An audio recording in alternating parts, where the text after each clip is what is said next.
Gotta wear my hat, bro. Alright, so I don't even know what I want the title of this episode to be yet, but let's run with it. What's up, everyone? It's Jimbo. A very interesting thing happened to me yesterday. So by the time this edits and gets uploaded, excuse me, I don't even know when it'll be, but it happened to me, and I was telling my wife about it, and she's like, you need to make a podcast about that. And I was like, I do. So I'm going to make a podcast about this as well as this video as I'm on my way to another appointment. And that's the beauty about actually detailing, is like I have stuff to talk about.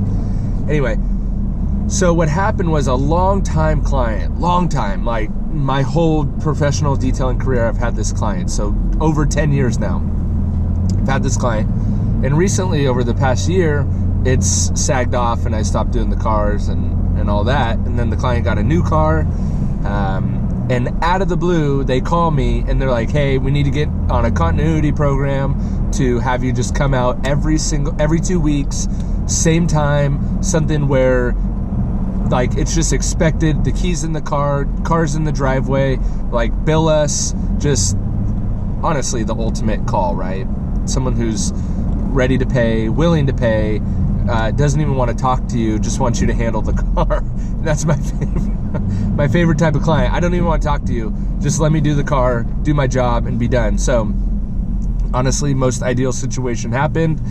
So I went out yesterday to do that car, and this really fits into the prosumer line, which I'm really going to start hammering, how to, handle prosumers, because as the internet expands and grows and the wealth of information is just abundant, people are becoming more educated.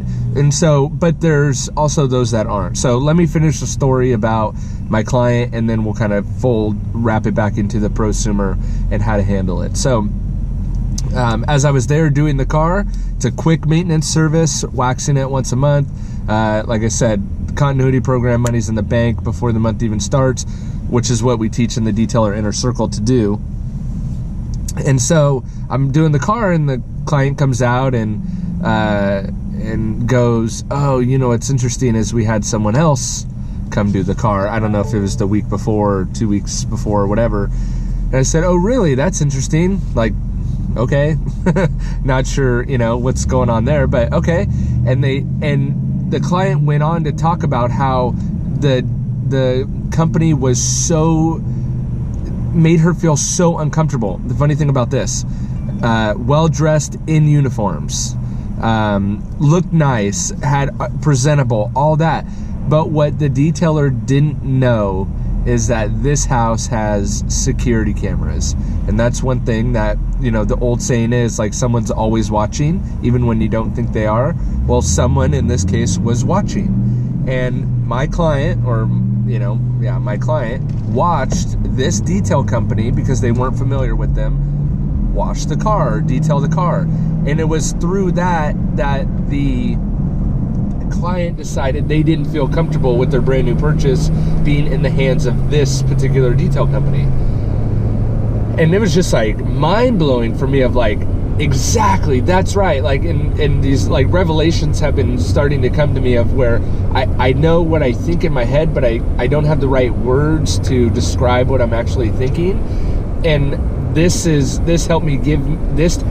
situation helped give me the words that I needed. And that was like, so many people talk about competition, right? So many people talk about, oh, my market is so saturated, and how do I separate myself from the competition, and blah, blah, blah. And a tip that I gave detailers a long, long time ago that I never really talk about, that I actually talk about in one of I think it's How to Start and Grow a Profitable Detailing Business, is to, when you're just starting out, to hire another detail company. Now, I know I talk about these crazy like ideas, like do free work, which I'm going to do another video on. I'm actually going to do a free correction and coding, so that's going to be awesome.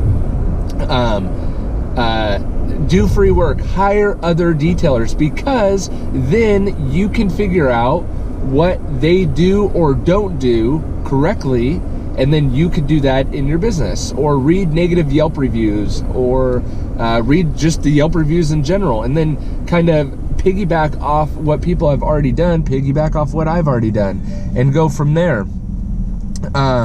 So I was just blown away at like, right, this is why I can charge more. This is why my schedule's more booked out than someone else, because not all detailers are good. Now here's where I'm gonna wrap it back up and talk about this client is a prosumer. They're very well educated, love cars, know the process of car detailing very well, simply just don't want to do it, right? But want their car cleaned all the time, maintain their car like crazy, everything from the engine to whatever, and will probably get a new car within 3 to 5 years. So a very well-educated consumer knows about knows that clay bars don't remove scratches but remove oxidation, can see a spider web, can see a pigtail, can see, knows waxes, sealants, coatings, has their car coated actually. Very, very well informed client. And that just reminded me, I coated that car. That's why it was so easy to clean. Anyway, I was confused at why it was, anyway, just another epiphany.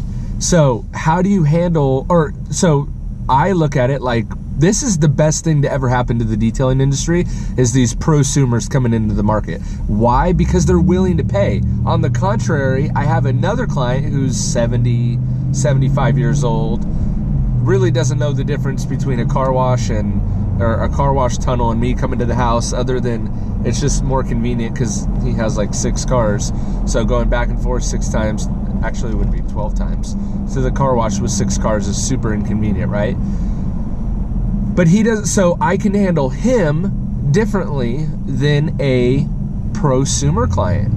Also, that's why I don't freak out about car washes. I don't freak out about tunnel washes. I don't freak out about Chevron and Mobil and the gas stations having car washes. I don't see that as competition because 1, there's so many cars, but 2, there's different levels of customers. And that's where I think we need to be careful, especially in the detailing market, when we talk about 2-bucket washes and, flipping the towel all crazy and full corrections and 1-steps, and a 1-step isn't a paint correction, it's a paint enhancement, and waxes and sealants and coatings and all these terminologies. Great to know, right? Fantastic to know. But what you have to know as the detailer, and where you have to be educated as the detailer, is who is the customer that you're talking to in that moment. So for me, in that moment, and you have to know all the facets so you know how to handle the customer. And what's really crazy is that you really have to, running a detailing business is so much more than just detailing the car. You have to know who your customer is that you're talking to. Now, you may want to niche down and only do paint correction and coatings, and that's great. Or you may want to try everything and see what you like the most. So the way you talk to a mom who has a minivan that's beat to crap and it's 10 years old and, is horrible, and she just is worried about the bacteria, is one thing. A customer who is well informed about their car being coated, what type of coating went onto it, and wants a maintenance product is a whole different animal. So know your market, know who you're talking to. But man, this prosumer section of our business is something that I'm super excited about. Now you got to be on your game because they know their stuff. So that's the flip side. But I'm ready. I'm prepared. I'm gonna start making content around it. I want you guys to kill this market because it's huge. This is where the money is, because they're willing to pay. They know the value. They see the value, and when someone sees the value, they're willing to pay for it. The flip side is you got to deliver. You got to be top notch. So everything from being prompt, rolling up on time, to delivering a fantastic service, even if they have cameras, because they're going to watch you. And remember, they know how it should be done, right? And so they may be watching you even when you don't think it. Anyway, this prosumer market I'm super excited about. So that is just one lesson I learned this week about how I'm different as a detailer. Very different, apparently.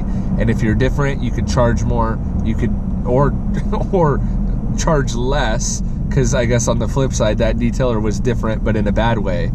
And so yeah, that's it. Again, I got to think of a title for this episode, but